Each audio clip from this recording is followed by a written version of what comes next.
Tattılığın çörköğür oluqtıq köğüləhini yür programmanan Uğrastır stansiya tutullan ületin sağlata. Jekin ititer sitimge kolbomut ititi übün neheliyek jahaltata oyunu oqtaq. Onton uotun köhün stansiyanı üleleter предприниматель Евгений Федосеев бейті төліоқтақ. Станция өліға кейденініне у Роспотребнадзор лабораториятығар аналиға аспыт. Ихер унан оға саада, оскола, кәтәқ ғаллар, тәреліктелер итенне чугас нехелектер қатшылықтыра.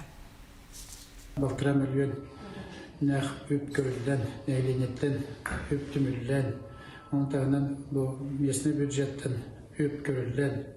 Бұғанна оғы талпан ден тәретті сүйістенчіні спонсордан оңғылығы дем. Онытын кемері қағайынақ болуқтақ ден. Бұл бұйыл бейгі бәріп бәк мәтіл бұд бұл Евгений Алексеевич Илсан бұл бәйт күйінен аппаратуралары ағалан до конца бәртін тіретті. Бұл келер жылларға осыйнан күтігдің әйлектері бары закрыты тәріттілер бітін бұннатан жаны жондар бұтын расуынан қатчер тұрыққа кейді бет.